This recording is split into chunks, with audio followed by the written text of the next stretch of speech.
just finished the first season of The Penguin. Colin Farrell, Christina Milioti. I mean, a continuation of The Batman with Robert Pattinson. Everyone's talking about it. Everyone loves it. They're comparing it to The Sopranos, The Wire. Now, is it those things? Absolutely not. It's not nowhere near as good as those things. However, I'm watching this and I'm thinking, this is like that show Gotham on the WB that I had to like stop because it was so terrible. But this is an elevated version of that. So I'm watching this and I'm like, man, I'm about to roast this in this review. And then the end of it has some extraordinarily strong performances. And it's really, really dark. And I really liked it. And I was like, wow, this is elevating. The performance of the actors, elevating. And then sort of, there's an interesting dynamic. He has a kid with him throughout the show. And I always thought the kid didn't really fit. But his girl was like light-skinned and the kid's light-skinned. So it's almost like this kid is his kid. And which makes even the ending dark. I mean, darker than, anyway, so just a lot of really good stuff. But there was a lot of silly stuff too, a lot of poor dialogue choices, a lot of stuff that's sort of emblematic of like a comic book, but not in a good way. You know, comic books are great, I love comic books, but when you're bringing it to live action, there needs to be an elevation in the way it communicates. You know, it's not about a splash page, it's about communicating and emoting.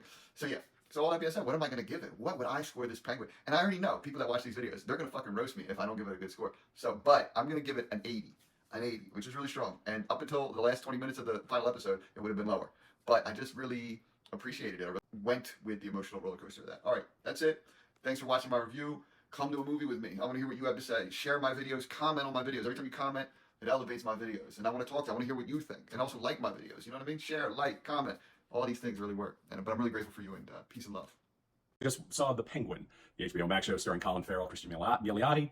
Really enjoyed it. Solid crime drama set in the comic book world of the Batman. I thought it was very good at points. There are certain points where it just completely takes me out of it. When you set in a quasi-real world, if it's a comic book show in a comic book universe with comic book sensibilities, it allows certain exceptions and a certain level of unreality that allows for this. This show, very real world, very much like The Batman, where the notion is, listen, there's no funny stuff going on. There's nothing supernatural. This is just people. One guy happens to wear a bat suit. Another guy kind of looks like a penguin in a suit. Whatever.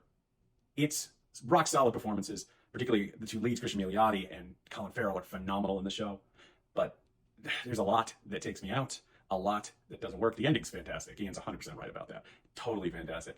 But it misses, for me, a lot. I think I'd still give it about an 80. I think an 80 is a fair score. I think it's solid. I think if they decide to do another season, which is rumored, I think that would be good.